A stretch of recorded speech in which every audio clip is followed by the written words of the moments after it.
All right, let's begin by talking about EMF. EMF stands for electromotive force.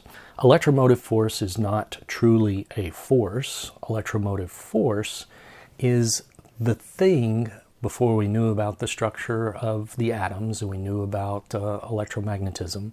It's the thing that was described as the force that pushes charge around through a piece of wire, through a circuit.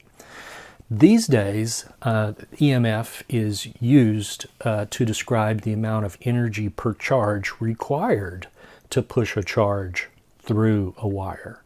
Now, all of that sounds really complicated, but it boils down to this.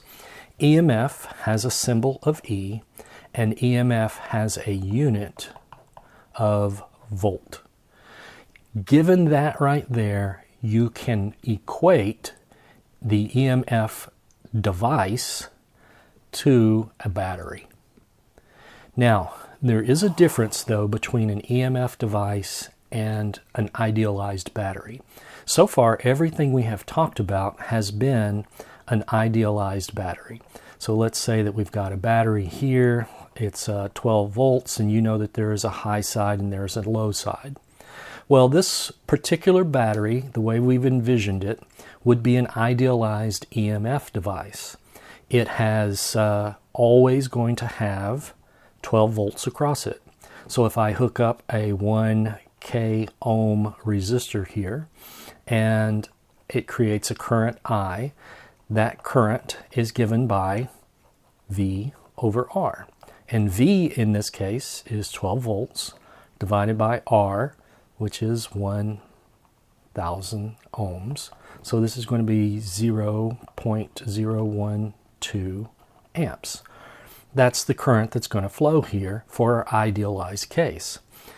And if you were to take a voltmeter, the probes of a voltmeter, and put them across the battery, regardless of whether or not there is a resistor hooked up to that, you're going to measure 12 volts no matter what. So that is the idealized or perfect case. Now, you know there is no such thing as a perfect battery, so a better way to imagine a battery is to think of it as having an internal resistance, a very small amount of resistance, which we'll call little r. Now this would be the voltage of the battery, which we have said is 12 volts. Let's imagine little r as being a small resistance of, say, 1 ohm. Well, the terminals of the battery come off, and let's say this is the body of the battery right here. And if this is like a flashlight battery, there's the top part that represents the high potential side, and then there's the bottom part that represents the low potential side. Now, if you were to take a voltmeter and hook it up right across the terminals, and if it were a 12 volt battery, you're going to read 12 volts. You're going to read 12 volts no matter what, as long as it's not hooked up to something. But if I come along and I hook up a load to this, the load could be a R sub L, that's the load resistance, that's the resistance of the load. And let's say that that is 1 k ohm, 1,000 ohms. Well, that's going to generate a current, which we'll call I. In this case, I is going to be V over the total resistance. And in this case, we have a total resistance of this plus that. So we have a total resistance of R sub L plus little r. So that's going to be 12 volts divided by 1,001 ohms. Now when I do that, I end up with a little different answer. 0.011988. Let's just carry it out that far, right there. So you can see there's a different current that's going to be created because of my realistic expectations for this real-life EMF device. Well, if that's the case, then while I've got the load hooked up, if I put my probes for the voltmeter across that battery, it's not going to read 12 volts anymore because now this internal resistance is part of what I'm measuring. There's going to be a voltage drop across that internal resistance that's equal to whatever the current is times R. So what I'm going to measure from end to end of the battery is going to be 12 volts minus this. So that's going to be 12 volts minus 0.11988 amps times 1 ohm, which is just going to be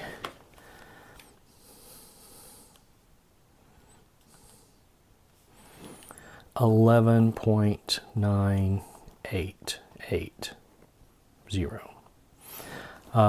volts. So you can see there is a little bit of voltage difference because of the inclusion of the internal resistance. Now that is a more realistic case, where when you hook up a load to an EMF device, the voltage across the EMF device changes, and it changes because there is a voltage drop in there. Now, having said all of that, once you get into reading the textbook, you will notice that they stop using V for the symbol for a voltage source like this, and instead start writing the voltage source as E, like that. Nevertheless, for our purposes, you have permission to assume that this is, unless you're told otherwise, you may assume that this is an idealized EMF device, and you may make the assumptions of the idealized case like that. When you're talking about resistors can be combined in the same fashion that capacitors can be combined. However, how you do the combining is different. It's different for resistors than it is capacitors. So let's look at that case. Let's look at series resistors. If I have 3 resistors that are combined together here, let's call them R1, R2, and R3, and my goal is to combine them together into one equivalent resistance, then that's possible. But how do you do that? That's the question. Well, in order to figure it out, let's connect this up to an idealized battery here. Now the voltage across that we're going to say is V. These are each going to create, when we hook them up, a current. And in order for these to be identical circuits, equivalent circuits, the voltage sources are the same, the currents are the same, and as long as we combine them properly, everything should be the same here. All right, well, you'll notice when it comes to series resistors, you know a few things already. You know that there's going to be a voltage across that resistor that we'll call V1. There's going to be a voltage here, we'll call that V2, and a voltage across resistor 3 that we'll call V3. You also know that since there's only one element hooked up here, that the voltage across that resistor, the equivalent resistor, is going to be just whatever the voltage of the battery is. All right, so voltage 1 plus voltage 2 plus voltage 3 has to equal this voltage. Okay, that has to be the case if these circuits are equivalent. Well, voltage 1 is just I times R1. That's nothing but, comes about from our definition of resistance, but you could call that Ohm's law. That's V equals IR plus I times R2 plus I times R3. That has to equal this current over here times the equivalent resistance. And if you look here, you can see how we are going to be able to combine these. If you factor out the I's and cancel them, you realize that R equivalent is just the sum of each individual resistance. R1 plus R2 plus R3. So there you have the way to combine these 3 resistors to get your equivalent. You just sum it up. And that would be true if we had put 4 resistors here or 10 resistors here. So in general, For resistors in series, to get the equivalent resistance, you just sum up the individual resistances from I is equal to 1 to ever how many resistors you have in series. So there you have the way to you have the way to combine series resistors. You just sum it up. Okay, well, what about parallel? Parallel resistors also can be combined, but they're combined in a slightly different way. Let's say that we have a parallel case of resistors here. Here's our 3 resistors. Yes, I know I'm messy. Like that. Here's our voltage source. This will be resistor 1. Here's resistor 2. Here's resistor 3. And what we want is an equivalent circuit with an equivalent resistance. So this is Req. Now, there will be a current that's generated through the battery, which we'll call I. That's this current here. But over here in the left circuit, when it gets to this point, we're talking about individual charges moving. So an individual charge can either go through resistor 3 or it can continue on. And then some of the charges are going to go through resistor 2, but some are going to continue on through resistor 1. So let's call these currents through each resistor. This will be I3, this will be I2, this will be I1. And whatever the current is over here on the right-hand side, that's the current through the equivalent resistance. All right, now you realize that, hopefully, I1 plus I2 plus I3 has to equal the current that's over here on the right-hand side. But the current over here on the left-hand side can be found through Ohm's law. I is just V over R in general. Now the voltage across all of these elements here is the same because everything here is in parallel with all of the other elements. So I is going to be the voltage divided by resistor 1. That's I1. Plus the voltage divided by resistor 2 plus the voltage divided by resistance 3 has to equal this voltage divided by the equivalent resistance. All right, as you can see, you could factor out the V's and cancel them. So 1 over Req is equal to 1 over R1 plus 1 over R2 plus 1 over R3. So here we have a way to take all 3 of these resistors that are in parallel and combine them into one equivalent resistance just by summing them up this way and this reciprocal relationship.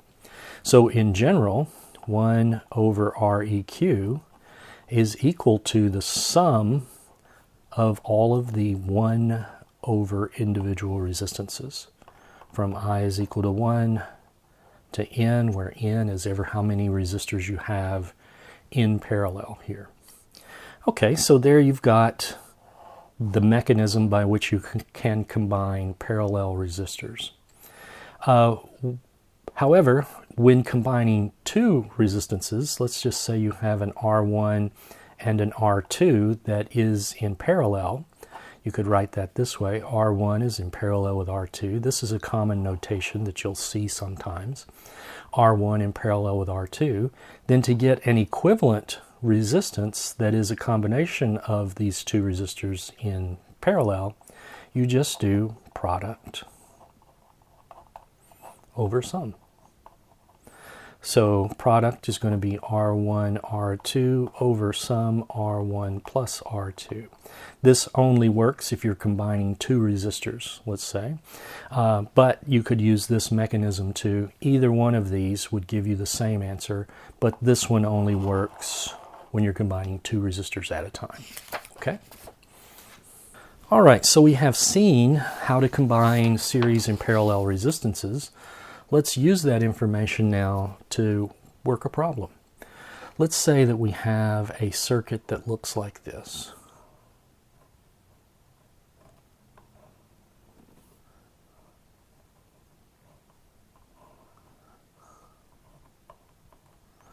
there. Voltage source, let's call this resistor 1, resistor 2, resistor 3, and let's give these some numeric values. Let's say R1 is 1 ohm, R2 is 2 ohms, R3 is 3 ohms, and let's make the voltage source equal 10 volts. All right, and now what I want to do is I want to find all of the voltages across everything and all of the currents through everything. So let's say this current goes in that direction. We'll call that I3.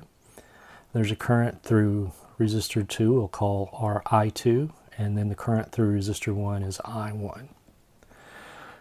All right, well, in order to combine R1 and R2, how are they connected? Well, it looks like they're connected in parallel, so I should be able to do this. I should be able to take those two resistors and combine them into one equivalent. R3 would still exist individually, and the voltage source would still be over here. So here's the voltage source, here's resistor 3, and this is now a combination of R1 and R2. Let's call it just R12. Now the current that's going through the battery up here is still the same. That's also the current that's going through resistor 3, so we've called it I3 up here. Let's keep it I3 down here then. Well, what is this combination R12? Well, R12 is going to be R1, R2 over R1 plus R2. So that's going to be 1 times 2 over 1 plus 2 ohms. So that's going to be 2/3 ohms, which is 0.666, ever how many you want to carry out, ohms. All right. So that's what this resistor is now. At this point, we could figure out what the current is. Okay, because these two resistors can combine and to figure out the total equivalent resistance. I'll go ahead and go through that step. This is the equivalent resistance, which is all three resistors combined now. We still have our voltage source, our current I3, but now this is Req, which is the combination of all of the resistors that we had at the beginning. All right, well, what is Req? Req is just R12 plus R3 because they were in series with each other. So R12 is 0.6667 plus R3, which is 3. So answer 3.6667 ohms is what the equivalent resistance is. Then I3 is just V over R equivalent. All right, well, V is 10 volts, and R equivalent is 3.6667 ohms. So that is 2.7272 amps. All right, so that's what this current here is. Now you know the voltage across the equivalent is just going to be V, whatever that is. Well, now that's the same current up here. So I3 has been determined, and it's that right there. But we should, at this point, figure out the voltages across these two. You know that these two voltages, whatever the voltage here, let's call that V12. And the voltage across 3, we'll call that V3. You know that V12 plus V3 has to equal V.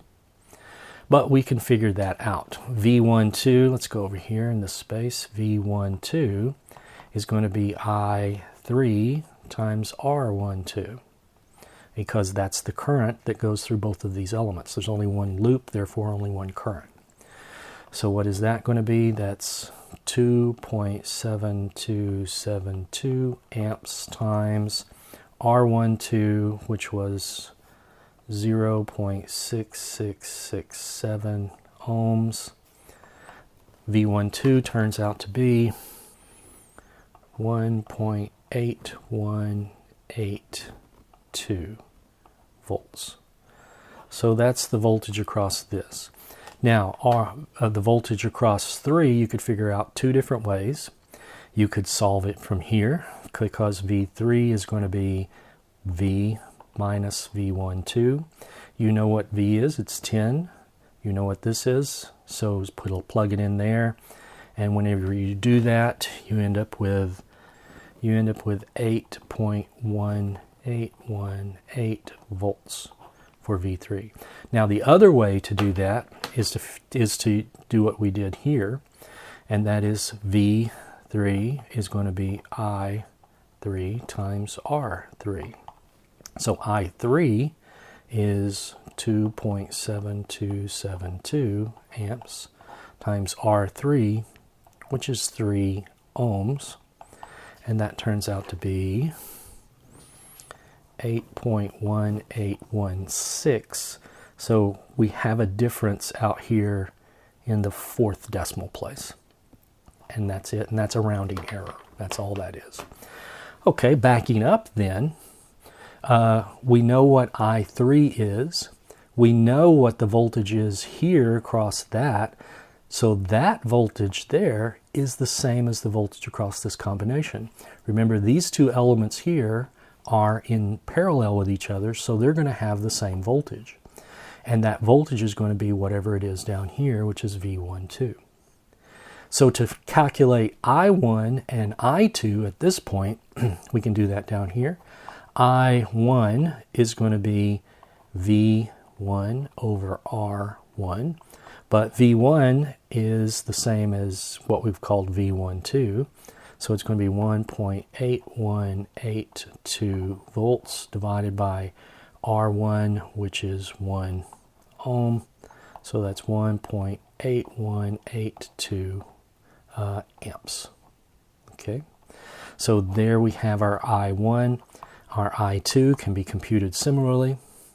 Whatever V2 is divided by R2, V2 is the same because they're in parallel.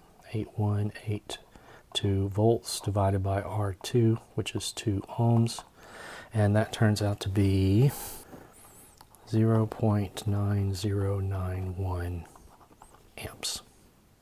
There. Okay, do these two add up to be I3? Because remember, I3 is coming into this junction, so I1 plus I2 should be I3.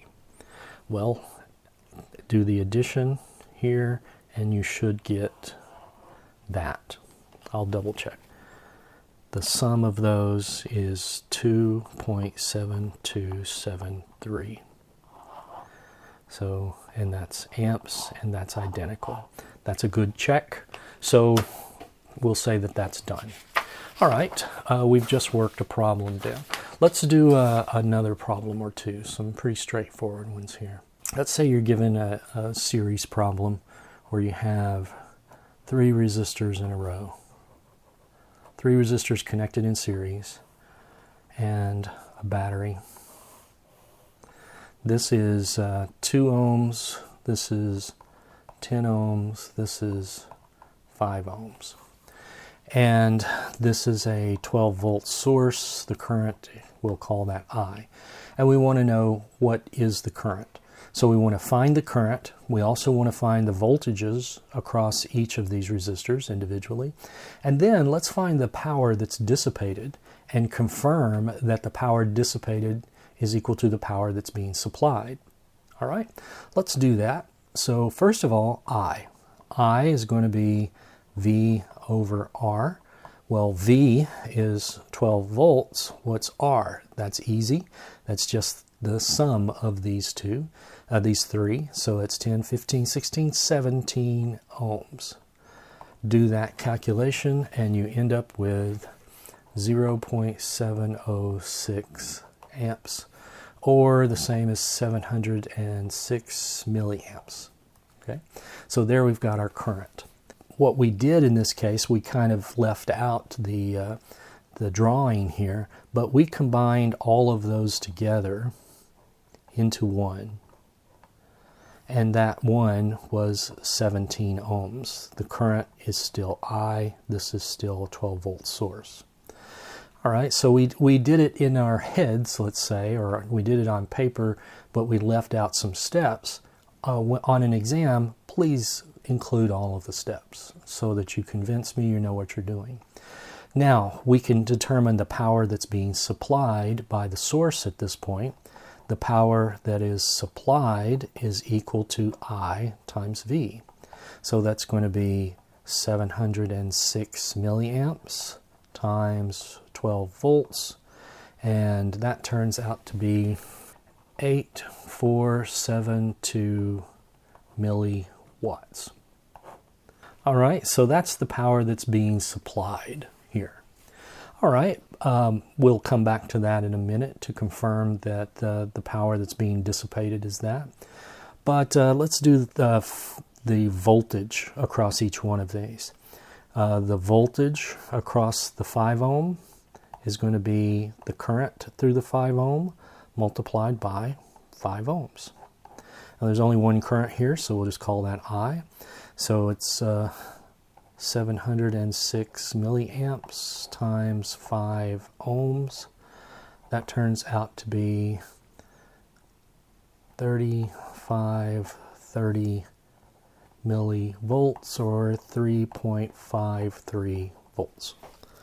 And if we do something similar, the voltage for the 10 ohm, that's going to be I times 10 ohms. 706 milliamps times 10 ohms is 60 millivolts, or 7.06 volts. There. We can do the same thing for the voltage across the 2 ohm. It's going to be I times 2 ohms. So 706 milliamps times 2 ohms. That's going to be 1412 millivolts, or 1.41 volts. Okay, if I sum these up, what do I get? I should get 12 volts. And add them up. Yep, you get 12 volts. Great. All right, what about the power that's being dissipated? The power that's being dissipated by each one of these, I can compute this way. I can compute them as I times V for each one of those, or I can compute them as V squared over each one of these over R, V squared over R. You remember there are multiple ways to do that. You can do I squared R, you can do V squared over R, or you can do I times V. Let's do this first one here. This is usually the one that's most used for dissipated power. So the power dissipated by the 5 ohm is going to be I squared times R for the 5 ohm. So let's just say I is 0.706 amps squared times 5 ohms. That turns out to be 2.492 watts. Power for the 10 ohm is going to be 0.706 amps squared times 10 ohms. That turns out to be 4.984 watts. And then the power for the 2 ohm is equal to 0.706 amps squared times 2 ohms, and that turns out to be 0.997 watts. So that, sum them up, gives you that. I know because I already checked. You get 8.473 watts, which is the same within rounding error as that right there. Okay, so there's an example of a problem worked. You could do the same thing with a parallel problem. Let's do that. Let's do that while we're here. Let's say that we have 3 resistors that are in parallel.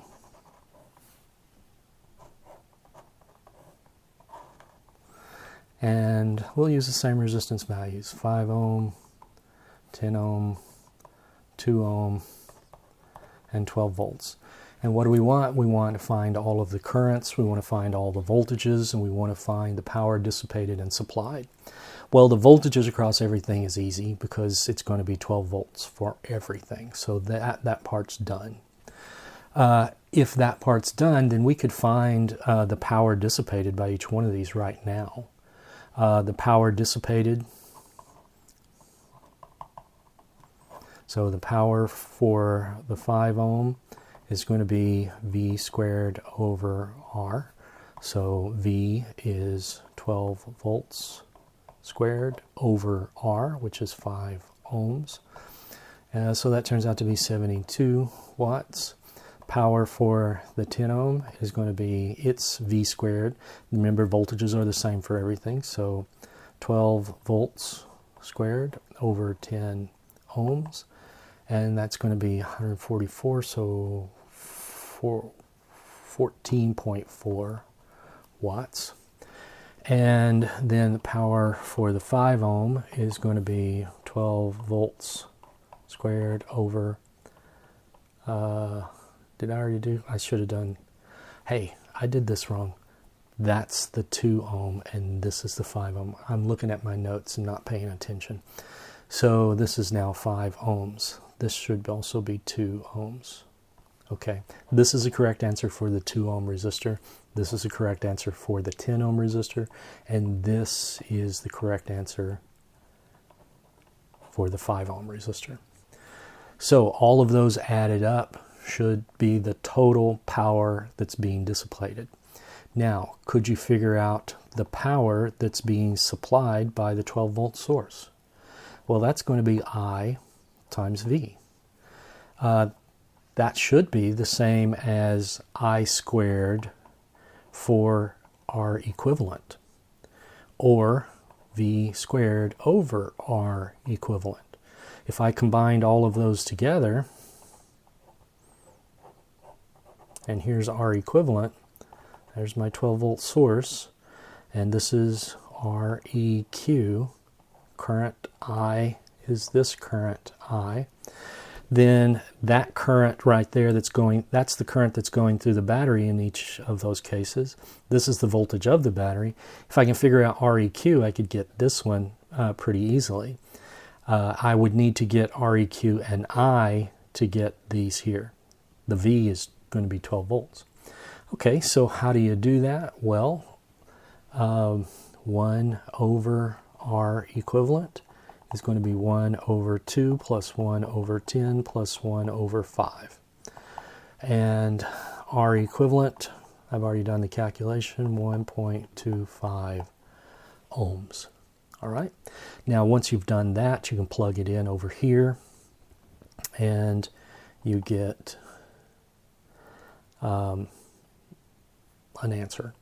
Hang on a second, because we could also do this. I is equal to V over R. That's going to be 12 volts over R equivalent, 1.25 ohms. That's going to give us our current of 9.6 amps. So we know I is 9.6 amps. Okay, now you could go back and use any one of these. Power for the 12 volt is going to be 9.6 amps times 12 volts. That's this first one here. And that's going to be 115.2 watts. Or you could say 9.6 amps squared times 1.25 ohms. That's this one here. And you end up with the same thing. That's ditto marks, not an 11.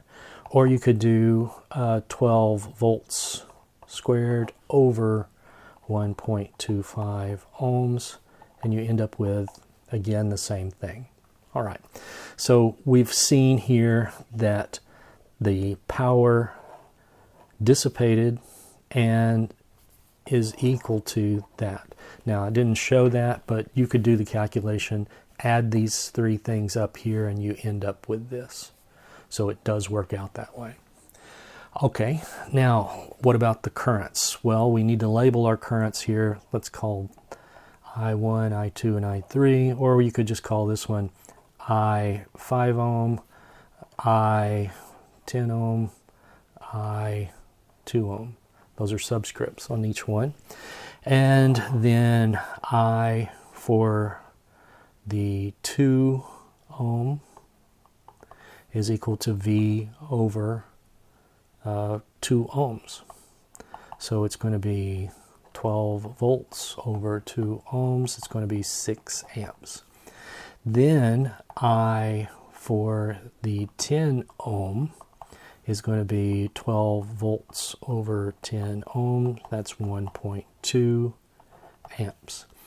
And then I through the 3 ohm is going to be 12 volts divided by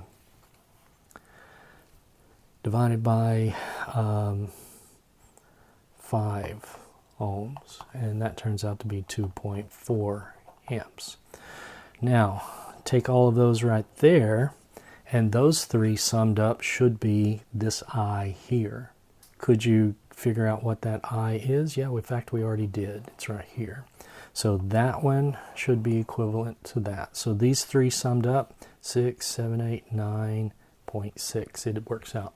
Okay, so we just did another problem there. So let's look at a circuit that looks like this.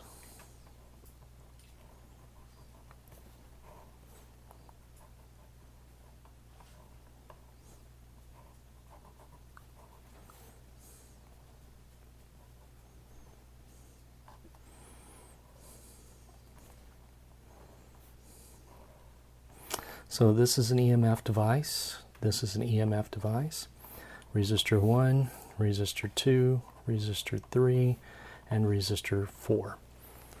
All right, these resistors, if you'll look at them, this one and this one are in series with each other. We could combine those together and make one resistance out of it. But besides that, there's nothing here that's in series or parallel. In order for things to be in series, they have to have the same currents. In order for things to be in parallel, they have to have the same voltages. But the voltage across this is not necessarily the same as the voltage across that.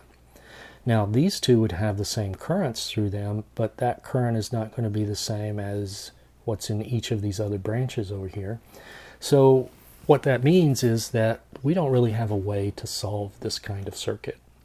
However, there are rules that allow us to solve this kind of circuit, and we can call these Kirchhoff's. It's H-H-O-F-F. Kirchhoff's laws. And there are 2 of them. There's Kirchhoff's current law and Kirchhoff's voltage law. And we'll call them KVL and KCL, and you'll hear me use that terminology as we go through this. KCL is probably the easiest one. Let's talk about that first. KCL says that if I have currents coming into a junction, like this one right here, but let's imagine that I've got 4 coming into this junction, and they don't all have to come inward. Let's say I1 comes in, I2 goes out, I3 goes out, and maybe I4 goes inward like that.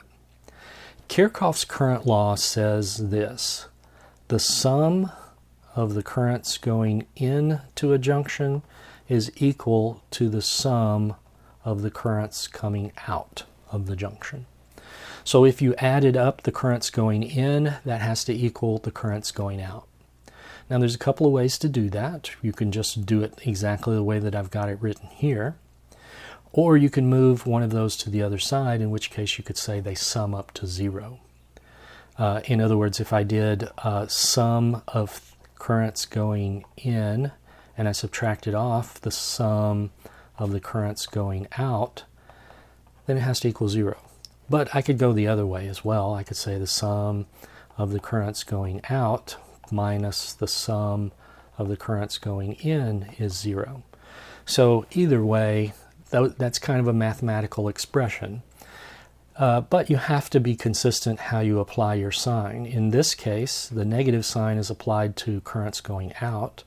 In this case, the negative sign is applied to currents going in. If you want to set up an equation using either one of these forms, that's fine. Just be sure that you consistently apply your sign convention the same. Either currents out are negative or currents in are negative, but be sure that you apply it across the board for all things. If you use this technique right here, you don't have to worry about signs whatsoever. So that's my preferred method. Now let's look at this, because what this allows you to do is it allows you to set up an equation called a Kcl equation.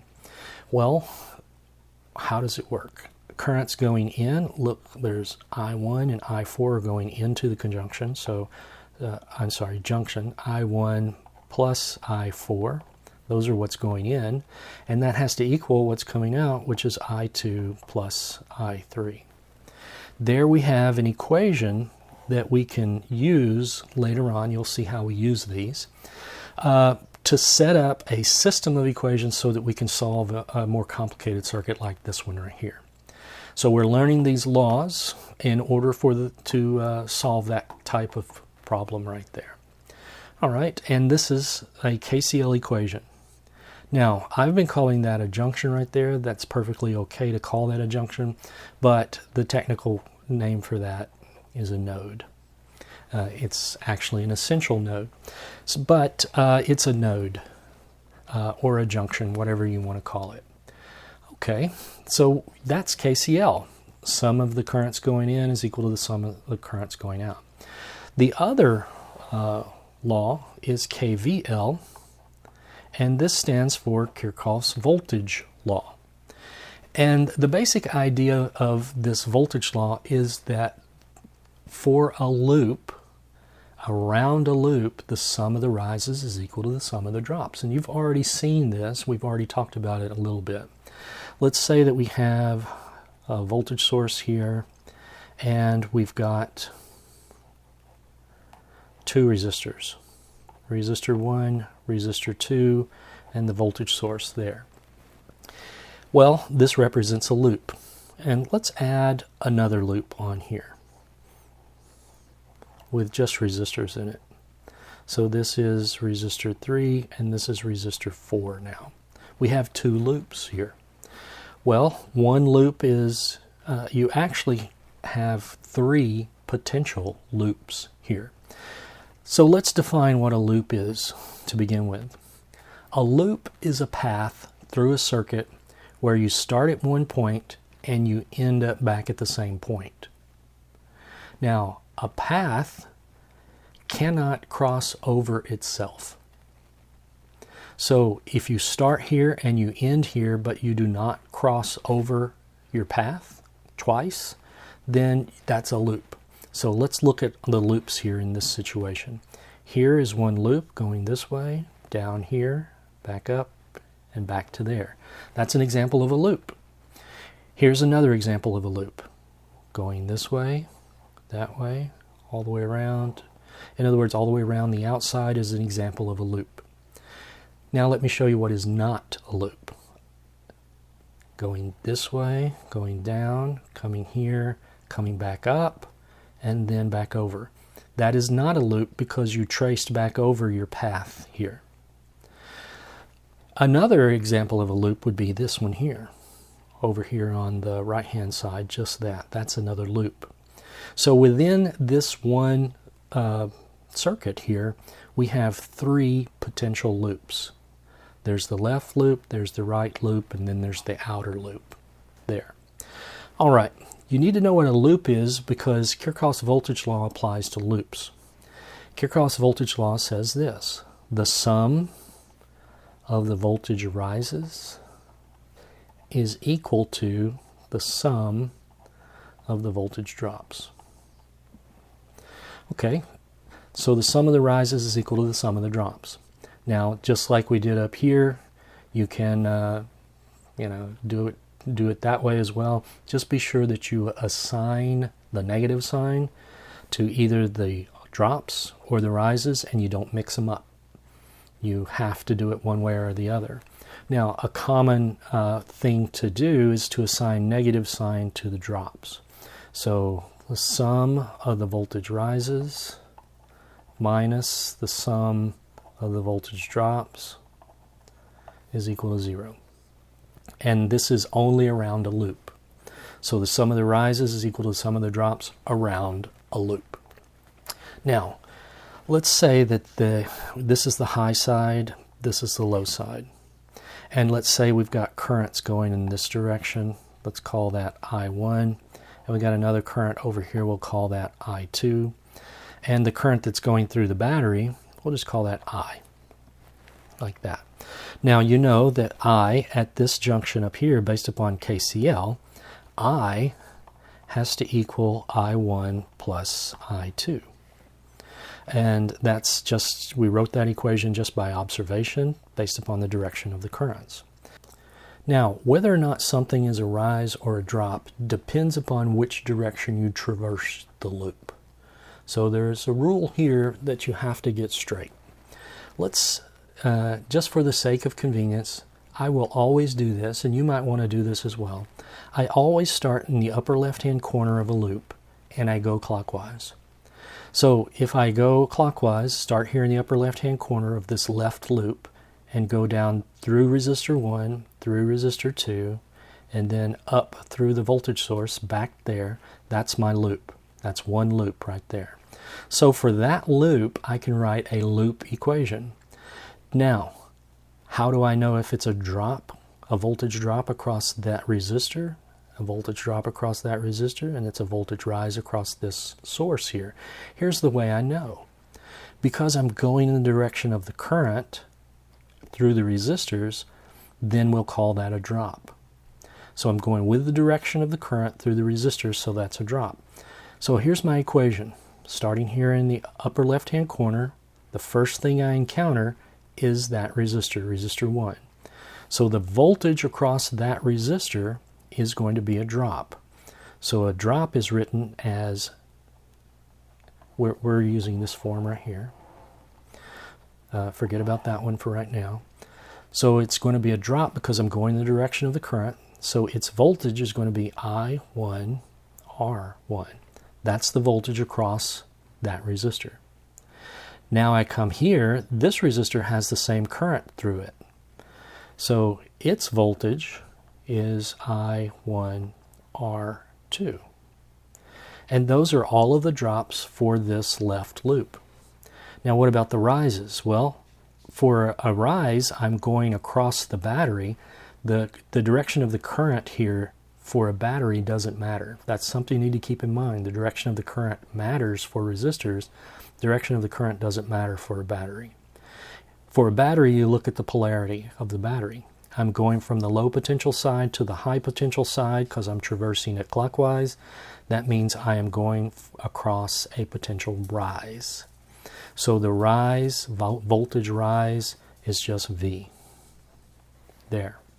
I have now created an equation that will help us solve a more complicated problem. And it's real simple. The sum of the rises is equal to the sum of the drops. Okay, let's do it for this right loop here. Let's write an equation for that. Once again, I'm going to start in the upper left-hand corner and I'm going to go clockwise. When I pass through this resistor 3, I get a drop of I2R3. The next thing I encounter is R4. I'm going in the direction of the current, so that's going to be I2R4.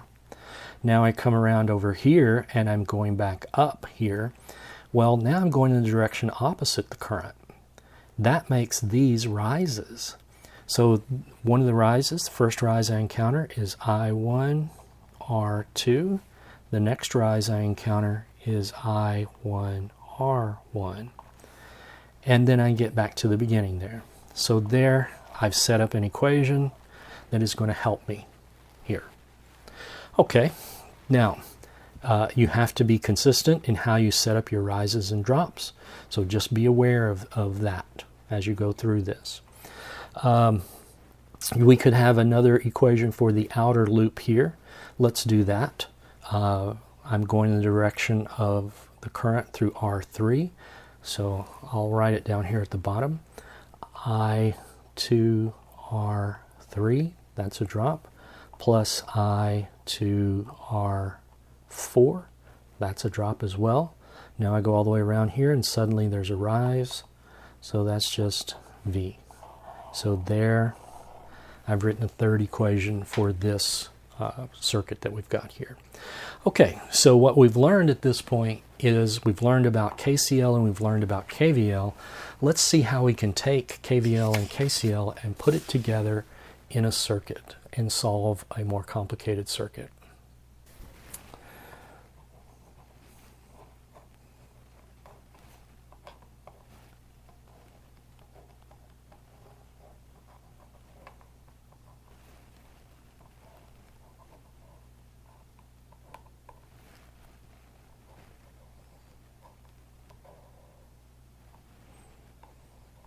That's resistor 1, that's resistor 1, that's resistor 1, that's resistor 1, this will be resistor 2. This is E1, E2, also E2. Let's give some values here. R1, 1.7 ohms. R2, 3.5 ohms. E1, 2.1 volts. E2, 6.3 volts. Now, here's the first step. You need to assign current directions if they're not already assigned. You get to make these up unless you're told what they are. So you can make them up in any fashion you want. Let's do it this way. Let's call that one I1. Let's call this one I2. And let's call this one I3. Now coming into this top node then, we have I3, and leaving the top node is I1 and I2. Okay, now you have in this circuit two essential nodes. One here at the top, let's label that node A, and one here at the bottom, let's label that node B. Our goal here is to solve for the unknowns, and the unknowns here are these three currents. Now, because we don't know the directions of those currents and we kind of just guessed at the directions of those currents, we may have gotten one or more of those wrong. And if we did, when we get to the final answer for these three currents, one of them, or the wrong ones that we guessed the wrong direction, are going to be negative. Now, that doesn't mean you have to go back and change the direction of the current on your drawing. That just means that you got a negative value for the current, and that's perfectly okay. Get used to working with negative values for currents. I assure you, you will very likely encounter them again. So just embrace that concept of negative currents. Now our goal here, once again, is to solve for those three unknowns. Since I have three unknowns, I'm going to need three equations. How do I get those equations? Well, I get those equations from KVL and KCL. Let's go ahead and get started. From KCL, you can write n-1 equations. Now, n in this case are the number of essential nodes. The essential nodes are where three or more things are connected together. So you can see this top one here, I've got 1, 2, 3 wires connected there. This bottom, I've got 1, 2, 3 wires connected here. There would not be a node right there because there's only two things connected. Or I shouldn't say node, that would not be an essential node. Essential nodes are where three or more are connected. A and B are essential nodes. That in the middle, that is not an essential node. Okay, well, I can write n-1 equations. I've got two essential nodes. That means I'm only going to be able to write one KCl equation. So let's write an essential node, a KCl equation for essential node A. And if you look up there, looks like I've got 3 is going in, and 1 and 2 are coming out. There. There's my KCl equation. Now, why? A good question might be, why n-1? Why can't I just write another one? Well, look. Let's write the equation at node B. Remember, these currents are going all the way around here. There's only one path over here on the left-hand side, so everything there is I1. So I1 would be going in, I2 would also be going in, so I1 plus I2 is going in, and what's leaving? I3. Do you see that those are the same equation? Because they are the same equation, there's no useful information in using them both. So that's why n minus 1 is the number of Kcl equations you can write. For our simple circuit here, we only have 2, so we can only write one node equation. So we'll just stick with the one for node A. All right. Now, how many equations do we need? We need 3. We've got 1. So the other 2 equations have to come from KVL. So KVL allows us to write equations that are loop equations. And how many loops are possible here? There's the left loop, there's the right loop, and there's the outer loop. We could write loop equations for all 3 of those, but we only need 2. If we wrote for all 3 of those, we would discover that that third equation is not independent.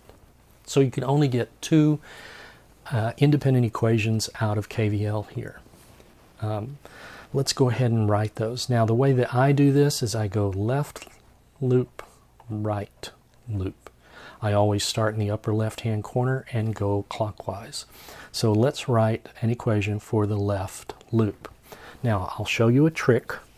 I like to call drops negative and rises positive. Now keep that convention in mind. That kind of makes sense too if you think about it. A drop is going down, it's negative. A rise is going up, so that's positive. So that kind of makes sense in that way. You don't have to do this way. You could reverse those signs, but just be sure whatever you do, you are consistent with it. So I'm going to call a drop negative. Now I'm starting here in the left-hand corner. I am going clockwise, so the first thing I encounter is that resistor.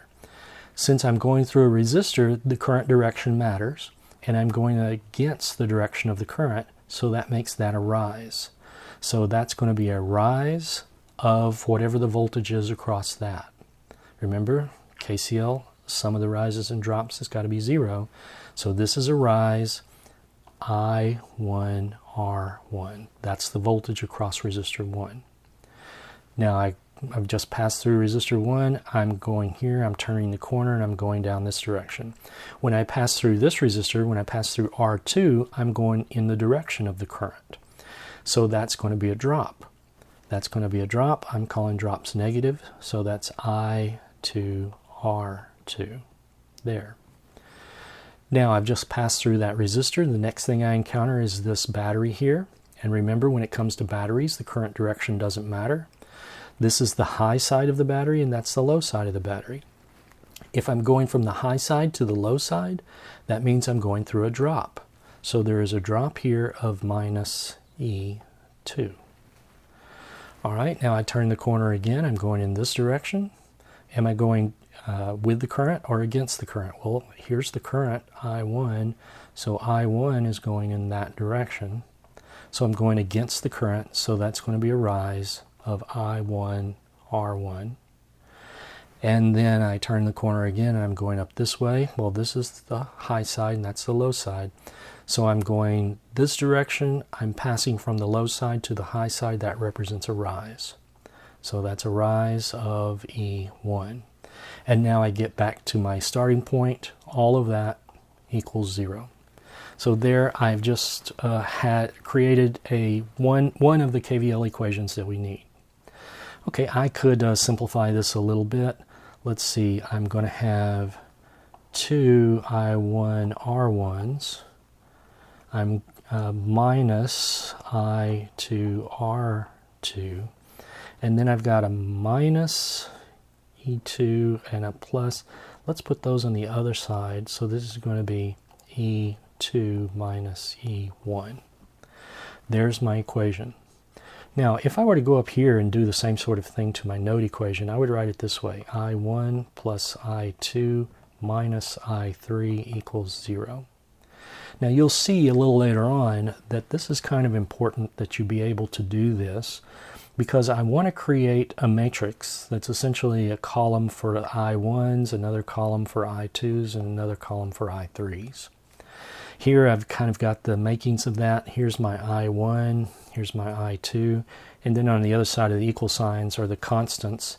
You know, I have values for E2 and E1, so I could go ahead and subtract those. That's just going to be a constant number. Okay, so I've done the left loop now. I need to do one more loop equation, so let's go to the right loop.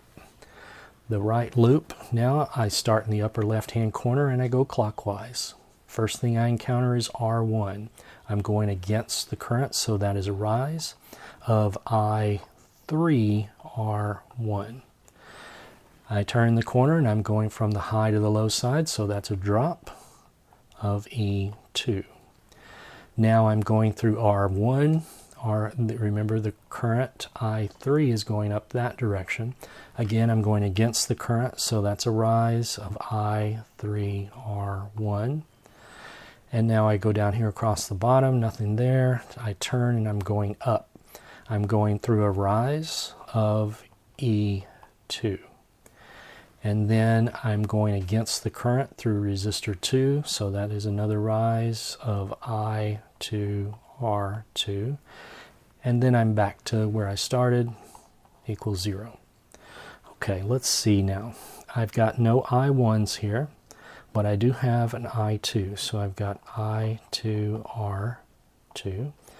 And I've got two I3s, so plus 2 I3R1. And then the E's cancel, so this is equal to 0. All right, now I have my three equations. Here's one of them, here's another one, and here's another one. I could take the numeric values at this stage and plug them in if I wanted to. But here's the ultimate goal. I want you to be able to write a matrix down, just so I can see what the coefficients are.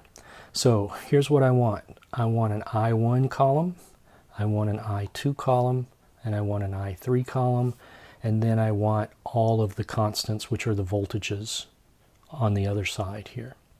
So what we're going to end up with is a coefficient matrix that's going to be a 3 by 3.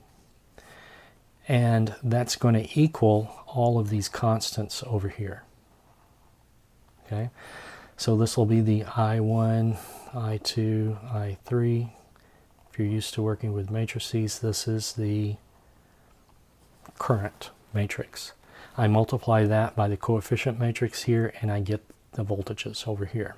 Now the voltages, let's make sure that we know what we're doing here. This is for the node A. I'm going to have a row here for the node A equation. I'm going to have a left loop equation, so I'm going to take this one and I'm going to write it right there. And then I'm going to have a right loop equation, so I'm going to take this equation and I'm going to write it right there. Let's do that. So the coefficients only. So the coefficient for I1 is 1. Coefficient for I2 is 1. Coefficient for I3 is minus 1, and that's equal to 0. All right, now let's do the same thing for the left loop here. Now the left loop, I have numeric values. I could plug them in at any point here. I'm just going to use the variables here. So I've got 2R1.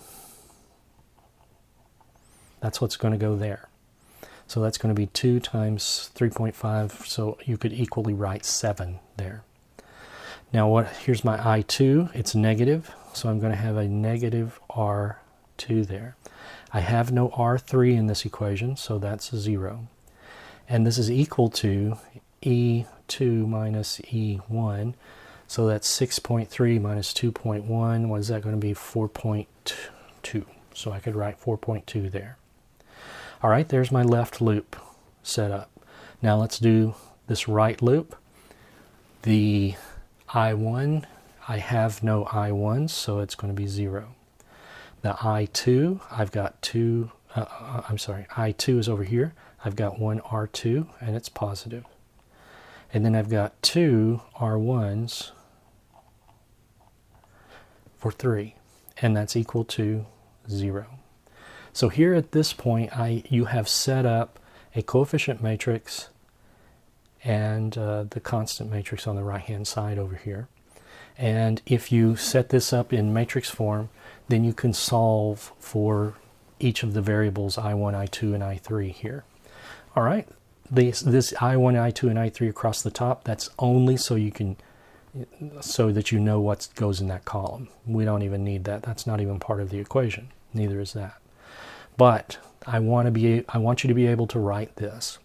In fact, on an exam, I will very likely give you a much more complicated problem than this, and I will say, please set up the equations the way that we discussed in class. And whenever we're discussing them in class, this is exactly what I mean. Set them up in this fashion with an I1, I2, I3 column and the constants on the right-hand side. Include the variables there. All right. This is a 3x3. You could go through and solve this and find out what the answers are. I can tell you what the answers are. And let's see if I can find those. Here are the answers. I1 equals 0.82 amps. I2 equals minus 0.40 amps. And I3 equals 0.42 amps. There. Now that you have those three currents, you can see that I2, we guessed the wrong direction for I2, but that's okay. We have a negative value for that. All what that negative means is physically we guessed the wrong direction. All right, but once you've got these, you can determine what the voltage is across R1. So what is the voltage across R1? The voltage across R1, this R1, is going to be I1 times R1.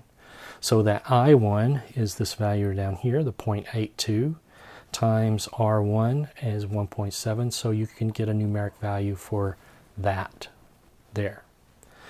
You could do the same thing here, but you've got a different current going through this R1, so the voltage across this one is going to be I3 times R1.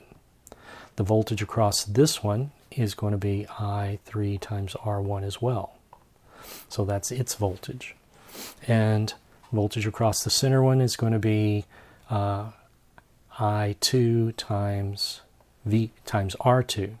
In other words, think about the KVL equations. With this one right here, that was the voltage across this component. This one right here, that term, that's the voltage across this component.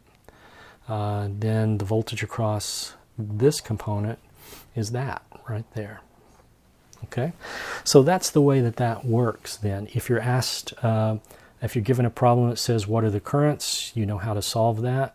If you're given a problem that says what is the voltage across R2, in fact that may be the way that the question is worded.